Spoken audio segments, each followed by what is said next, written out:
திருமணமான பெண்ணொருத்தி கணவன் மற்றும் குடும்பத்தினரால் எப்படியெல்லாம் கொடுமைப்படுத்தப்பட்டு அதனால மனநலம் பாதிக்கப்பட்டு அதன் பின்னர் அவள் சிகிச்சைக்கு உட்படுத்தப்படுவதையும் பின்னாளில் மருத்துவமனையிலிருந்து அவள் தந்தையோட தப்பித்து ஓடுவதையும் மைய கருத்தாக கொண்ட கேட்போரின் மனதை கலங்க வைக்கும் எஸ். ராமகிருஷ்ணன் அவர்களுடைய சிறுகதைகளில் ஒன்றான பி.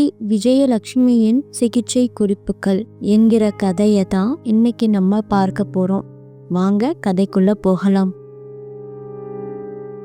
விஜயலட்சுமிய அந்த வைத்தியசாலைக்கு கொண்டு வரும்போது வெறும் 36 கிலோ எடை உள்ளவளாகத்தான் இருந்தா. அவளுக்கு திருமணமாகி 2 வருடங்கள் ஆகிருச்சு. அவ அந்த வைத்தியசாலைக்கு வந்தும் 4 மாதங்கள் ஆகிருச்சு. ஆனா அவளுக்கு கொடுக்கப்படுற சிகிச்சை பத்தி அவளோட பெற்றோருக்கு எதுவும் தெரியாது. அவளோட கணவன் வைகுண்டராமன் மட்டும் 2 வாரங்களுக்கு ஒரு முறை அவளை பாக்குறதுக்காக அனுமதி இருந்துச்சு. ஆனாலும் அவ பெரும்பாலும் அங்க வர்றது கிடையாது. அவளுக்கு என்ன பிரச்சனை, அவள் எப்போது எதற்காக அந்த வைத்தியசாலைக்கு கொண்டு வரப்பட்டா அப்படிங்கிறத விரிவா பார்க்கலாம் வாங்க. 4 மாதங்களுக்கு முங்க அவளோட மாமனார் மாமியார் அவளை சங்கரன்கோயில்ல இருந்து ஒரு டாக்ஸில ஏத்திக்கிட்டு கேரளால இருக்கிற வைத்தியசாலைக்கு கூட்டிட்டு வராங்க. காரை ஓட்டிட்டு வந்த டிரைவர் சுப்பு பின் சீட்ல இருந்த விஜயலட்சுமிய பாக்குறான். அவளோட மொத்த உடலுமே நிலை குலைஞ்சு போயிருக்கு. அவளோட தலைமுடி நீண்ட காலமா எண்ணெய் வைக்காதது போல ரொம்ப களைஞ்சு போய் இருந்தது. அவளோட வலது கையில ஒரு பெரிய காயம், அதுக்கு மருந்து கூட போடாம சீல் படிந்தபடி இருந்துச்சு. அவளோட கழுத்து எலும்பெல்லாம் வெளியில தெரியும்படி அவ்வளவு மெலிந்து போய் பார்க்கவே ரொம்ப பரிதாபமான நிலையில இருந்தா. அவள் கண்கள்லாம் மஞ்சள் ஏறி போய் இருந்தது. அதை பார்க்கும்போது அவள் பல நாட்களாக தூங்கவே இல்லை அப்படிங்கிறது தெரிஞ்சது. டிரைவர் வழி தவறி அந்த வைத்தியசாலைக்கு பதிலா வேற ஒரு ஹாஸ்பிட்டல் முன்னாடி வண்டியை நிறுத்தி கேட்கும்போது அந்த ஹாஸ்பிட்டல் வாட்ச்மேன் சொல்றாரு, நீங்க வழி மாறி வந்துட்டீங்க. சித்த பிரம்மைக்கு வைத்தியம் பார்க்கிற வைத்தியசாலைக்கு இன்னும் 50 கிலோமீட்டர் போகணும் அப்படின்னு வழி சொல்றாரு. இதை கேட்டதும் கார் பின்சீட்ல விஜயலட்சுமியோட மாமியார் பரிமளம் விஜயலட்சுமி தலையில ஓங்கி ஒரு அடி அடிச்சுட்டு, இந்த இலவ கட்டி அழுகிறதுக்குள்ள என் தாலி அறுந்து போகுது அப்படின்னு சலிச்சுக்கிட்டே கோவமா சொல்றா. கார் வைத்தியசாலைக்கு முன்னாடி வந்து நின்னுச்சு. அந்த இடம் ரொம்ப பெரியதாகவும் வளைந்து செல்லும் சாலைகள், அடர்ந்த மரங்கள்னு ஒரு தனி உலகம் மாதிரி இருந்துச்சு. காருக்குள்ள இருந்த விஜயலட்சுமிய அழைச்சிக்கிட்டு போறதுக்காக அந்த வைத்தியசாலையில வேலை பார்க்கிற ஒருத்தி வந்தா. பக்கத்துல நின்ன பரிமளத்தை பார்த்து, நீங்க இந்த பொண்ணோட அம்மாவா அப்படின்னு கேட்டதும் பரிமளம் எரிச்சலோட, அந்த நாய்ங்க தான் வேலை முடிஞ்சிருச்சுன்னு எங்க தலையில கட்டிட்டு போயிட்டாங்க, நாங்க தான் உசுர குடுக்குறோம், நான் இவ மாமியார் அப்படின்னு சொன்னான். அந்த பெண் விஜயலட்சுமிய தூக்கும்போது ஒரு பள்ளி சிறுமிய தூக்குற மாதிரி தான் இருந்துச்சு அவளுக்கு. ஒரே ஜாக்கெட்டை பல நாள் போட்டிருந்ததால அவளோட முதுகுல பட்டை மாதிரியான தடம் ஒன்று விழுந்துருச்சு. அந்த பெண் விஜயலட்சுமிய தன்னோட சாட்சிக்கிட்டு வைத்தியசாலை கதவை திறந்து உள்ள போக நடந்தா. விஜயலட்சுமியால தன்னோட காலை தரையில வைக்கவே முடியல. காலெல்லாம் அவளுக்கு கூசிச்சு.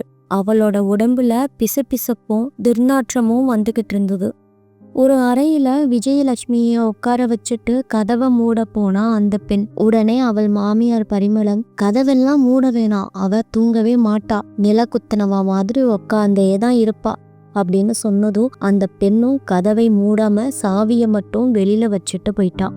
கார்ல வீட்டுக்கு திரும்பும்போது அவளோட மாமனார் பரிமளத்தை பார்த்து, இதுக்கு மாசம் 2000 செலவு ஆகும், இந்த சனியனை கட்டிக்கிட்டு வந்ததுக்கு என்னெல்லாம் செய்ய வேண்டி இருக்கு பாரு அப்படின்னு சலிச்சுக்கிட்ட சொன்னாரு. பரிமளம் அந்த கார் பின்சீட்ல ஒற்றையாளா படுத்துக்கிட்டு, இவளுக்கு மூலக்கோளாறு ரொம்ப நாளா இருந்திருக்கணும், நம்ம தலையில கட்டி வச்சுட்டானுங்க, இனிமே இவ செத்தாலும் பொழைச்சாலும் நமக்கென்ன, இருங்க அப்படின்னு சொல்லிட்டு 3 பேரும் கிளம்பி போயிட்டாங்க. ஆனா டிரைவருக்கு ஏனோ விஜயலட்சுமிய பற்றி நினைக்கும் போது மனசுக்கு ரொம்ப வேதனையா இருந்தது. 2 வருடங்களுக்கு முன்பு விஜயலட்சுமிக்கும் வைகுண்டராமனுக்கும் திருமணமாச்சு. 40 சவரன் நகை, 50,000 ரொக்கம், ஒரு பைக் எல்லாத்தையும் வரதட்சணையா அவளோட வீட்ல இருந்து வாங்கியிருந்தாங்க வைகுண்டராமனோட பெற்றோர். திருமண விருந்துல விஜயலட்சுமி இன்னொரு அப்பளம் கேட்டதுக்கு அதற்கு அவள் கணவன் ஏண்டி இப்படி சாப்பாட்டுக்கு அழையிற அப்படின்னு சொன்னதும் அதை பார்த்து அவனோட உறவினர்கள்லாம் சிரிச்சாங்க. அன்னைக்கு ராத்திரி அவளோட விருப்பத்தை கேட்கறதுக்கு முன்னாடியே அவன் தனது செயலை முடிச்சுட்டு தட்டுல இருந்த ஆப்பிள்களை கடுத்து கடுத்து துப்புனான். இவன் பண்றதெல்லாம் பார்க்கும்போது அவளுக்கு ரொம்ப பயமா இருந்துச்சு.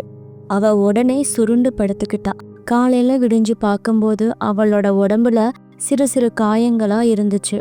அதுக்கும் மேல அவன் நேத்து ராத்திரி பாதி கடிச்சிட்டு கீழே போட்டிருந்த ஆப்பிள்களை பார்க்கும்போது அவளுக்கு அருவருப்பா இருந்துச்சு. திருமணம் முடிஞ்ச 10 நாட்களுக்கு பிறகு அவங்க 2 பேரும் வைகுண்டராமனோட பாட்டி ஊருக்கு போயிருந்தாங்க. அங்க இருந்த கட்டில் அவளோட கால் முட்டில குத்தி ரத்தம் வந்தது. இந்த கிராமத்துல இந்த நேரத்துக்கு எந்த டாக்டரை போய் பார்க்க முடியும் அப்படின்னு அவளை திட்டுனான். அதன் பிறகு அவங்க 2 பேரும் ஊருக்கு போனதுக்கு அப்புறம் அந்த காயத்தினால அவளுக்கு காய்ச்சல் வந்துருச்சு. 3 நாட்களா அவளால நடக்கவே முடியல. அவன் அவளோட வீட்டுக்கு ஃபோன் பண்ணி தனக்கு அலுவலக வேலை இருக்கு, அதனால நீங்க அவளை பார்த்துக்கோங்க அப்படின்னு சொல்லிட்டு வெளியூர் கிளம்பிட்டான். வீட்டுல நடக்கிற பிரச்சனையில இருந்து அவளோட மனசை திசை திருப்ப ஒரு நூலகத்துல உறுப்பினரா சேர்ந்தா. அங்க இருக்கிற புத்தகத்திலேயே அதிகமான பக்கங்களோட இருக்கிற புத்தகத்தை எடுத்துட்டு வீட்டுல படிக்க ஆரம்பிச்சா.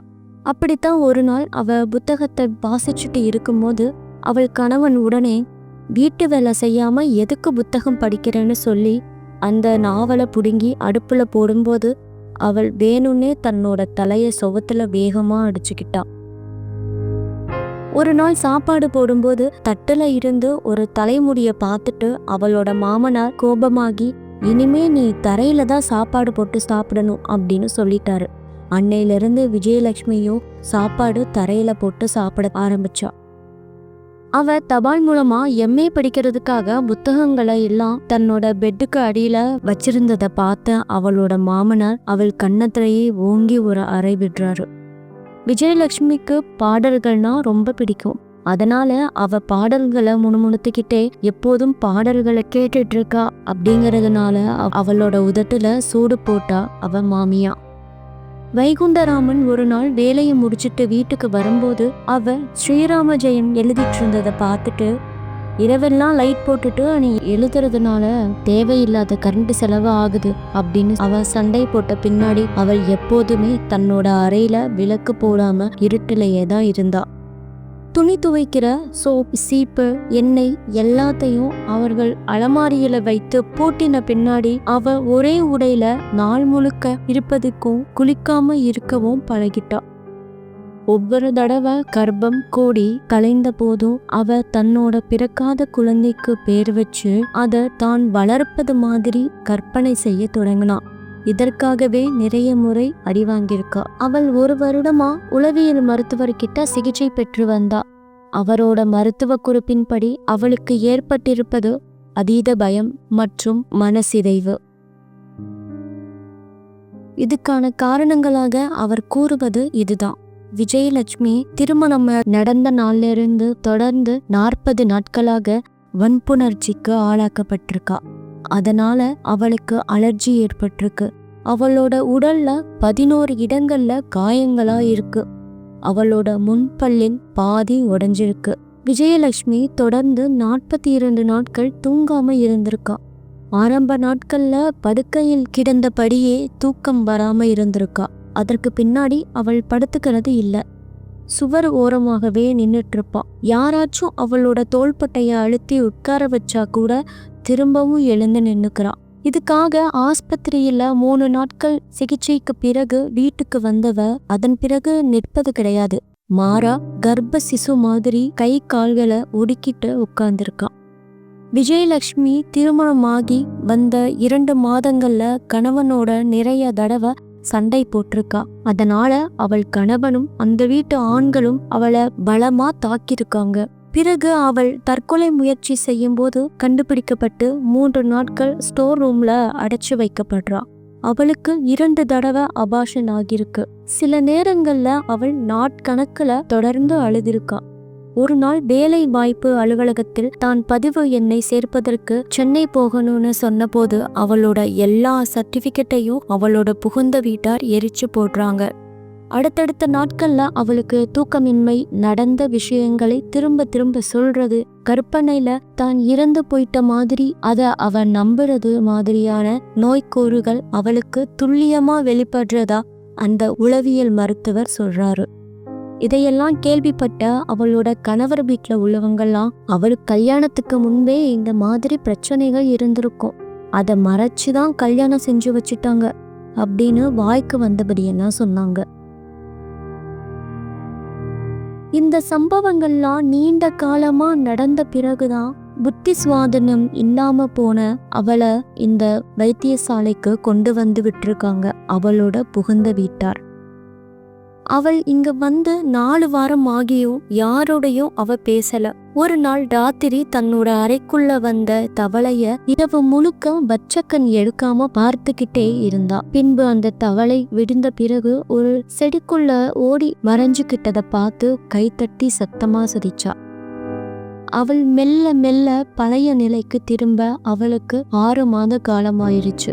ஒரு நாள் வயது மதிக்கத்தக்க ஒருவர் கவலையான முகத்தோட அந்த வைத்தியசாலைக்கு வந்து, நான் விஜயலட்சுமியோட அப்பா, விஜயலட்சுமி படிக்கிறதுக்காக சென்னை அனுப்பி வச்சிருக்கோன்னு அந்த வைகுண்டராமன் பொய் சொல்லி ஏமாத்திட்டான், அவளை நான் ஒரு தடவையாச்சும் பார்க்கணும்னு சொல்றாரு. அதுக்கு அந்த வைத்தியசாலையில உள்ளவர்கள் மறுப்பு தெரிவிக்கவே அவர் தன்னை மீறி அழுதபடியே என் பொன்னியா அப்படின்னு கத்துறாரு. வேற வழி இல்லாம ஒரு தடவை அவளை பார்க்கறதுக்கு அனுமதி கொடுத்தாங்க. அவள் தன்னோட அப்பாவை பார்த்ததும் தன்னோட பலவீனமான குரலால, நீயும் இங்க வந்துட்டியாப்பா அப்படின்னு சொல்லி கதறி அழுதா. அன்னைக்கு ராத்திரி அங்கிருந்த ஒரு பணிப்பெண்ணுக்கு காசு கொடுத்து யாருக்கும் தெரியாம தன்னோட பொண்ணை அங்கிருந்து கூட்டிட்டு போயிட்டாரு அந்த தகப்பன். இந்த கதை உங்களுக்கு பிடிச்சிருந்தா லைக் பண்ணுங்க, ஷேர் பண்ணுங்க, சப்ஸ்கிரைப் பண்ணுங்க. மீண்டும் ஒரு நல்ல கதையோட உங்களை சந்திக்கிறேன். அது வரைக்கும் உங்களிடமிருந்து விடைபெறுவது உங்கள் புத்தக குரல்.